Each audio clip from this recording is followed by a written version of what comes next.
अमरावती मनपाला अनेक वर्षानंतर IAS दर्जाच्या महिला अधिकारी लाभलेल्या आहेत. नुकत्याच नागपूर येथून सौम्या शर्मा ज्या IAS अधिकारी आता मनपा आयुक्त पदाची सूत्रे त्यांनी गुरुवारच्या सायंकाळी स्वीकारली आहेत आणि अनेक वर्षानंतर नक्कीच या मनपा आयुक्त क्षेत्रामध्ये IAS दर्जाच्या ते सुद्धा महिला अधिकारी या ठिकाणी रुजू झालेले आहेत. मॅडम, मतदार विदर्भ मताच्या वतीने आपलं स्वागत आहे. काय संदेश द्याल आपण IAS अधिकारी आहात आणि आपण सुद्धा आपली माहिती घेऊन आहे की अनेक संघर्ष आपण या ठिकाणी अभ्यास करताना केलेला आहे. नुकतंच आपण कोणत्या वर्षी बॅचच्या कॅटेगरीसर IAS दिली? IAS परीक्षेसाठी मी 2017मध्ये बसले होते आणि माझ्या पहिले अटेम्प्टमध्ये रँक 9 आली होती आणि त्यानंतर मग 2018 बॅचचे मी IAS अधिकारी आहे. कुठे कुठे पोस्टिंग झाली आपल्या IAS परीक्षा? मी सर्वप्रथम दिल्लीमध्ये पोस्टेड होते. दिल्लीमध्ये मी SDMचं काम केलेलं आहे आणि त्यानंतर मग मी नांदेडमध्ये पोस्टेड होते SDM देगलूर म्हणून. त्यानंतर मग मी जिल्हा परिषद नागपूरचे CO होते कार्यरत आणि नंतर CO स्मार्ट सिटी नागपूर होते आणि आता मी इकडे आहे. UPSC एक्झाम अभ्यास करताना आपण कोचिंग क्लासेस लावले की स्वयं अध्यावनापणे परीक्षा पास? मी कुठले कोचिंग क्लासेस नाही घेतली होती. मला असं वाटतं self study is the best. तर मी सेल्फ स्टडी केली होती, पण नक्की मी कोचिंग क्लासेस मार्फत जे आयोजित टेस्ट सिरीज आहे त्यामध्ये नक्की खूप अभ्यास केला. टेस्ट सिरीजच्या फक्त टेस्ट सिरीज, नो क्लासेस. खरं तर अभ्यास करताना आपल्याला 103 डिग्री ताप आलाचा काही माहिती मिळाली काय? तुम्ही चांगला रिसर्च केला आहे. ताप नक्की आला होता, पण त्यावेळी असा प्रश्न होता की आतापर्यंत एवढी जास्त आमचा परिश्रम असं माझा झाला होता, तर आता ताप ते आला तर आता म्हणजे असं काय करायचं आहे. तर असा एक निर्णय घेतला की ताप आहे किंवा नाही ते बघू, पण एक्झाम ते नक्की द्यायचं आहे. आणि पूर्ण व्यवस्था केली होती.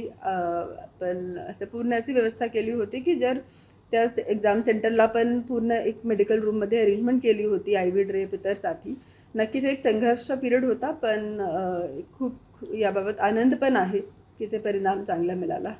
एकीकडे पाहिलं तर महिलांचं खूप अत्याचार अन्याय होत आहे देशामध्ये. खूप अशा केसेस घडत आहेत आणि आजच्या युवतीला आपण एक IAS ती सुद्धा महिला, काय टिप्स आणि काय ठिकाणी संधी द्याल महिलांच्या?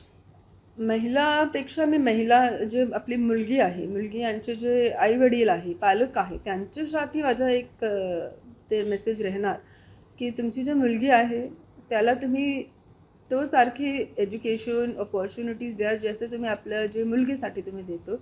कुठलाही भेदभाव करू नये. आणि दुसरा, एक आपली मुलगी किंवा मुलगी दोघीमध्ये एक कॉन्फिडन्स ठेवणे फार आवश्यक आहे, जेणेकरून त्या मुलगी किंवा मुलगीला असे एक आपल्याबद्दल एक विश्वास असायला पाहिजे, आत्मविश्वास असायला पाहिजे, जेणेकरून ते आपले जीवनात पुढे जाऊ शकता आणि एक खूप चांगल्या पद्धतीने काम करू शकता.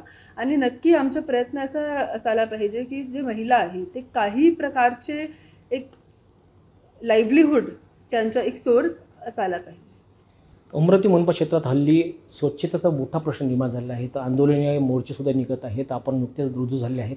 कशा पद्धतीने हा संपूर्ण विषय आपण हाताळणार? या विषयाबाबत पूर्ण गंभीर स्वरूपाने मी बघितणार आहे आणि जे काही होऊ शकता आपले महापालिकाचे रिसोर्सेसमध्ये जे काही शक्य असेल ते पूर्णपणे आम्ही करणार. त्याच्यावर सौम्या शर्मा जे मनपा आयुक्तपदी नुकतेच स्वीकारलेले आहेत, सूत्री स्वीकारलेले आहेत आणि IAS दर्जाचे अधिकारी आहेत आणि आता काही कालांतराने जे अमरावती शहरात विविध प्रश्न निर्माण होत आहेत ते आपल्या अधिकारामार्फत नक्कीच समस्या सोडविणार असा त्यांनी संकल्प या ठिकाणी व्यक्त केला आहे.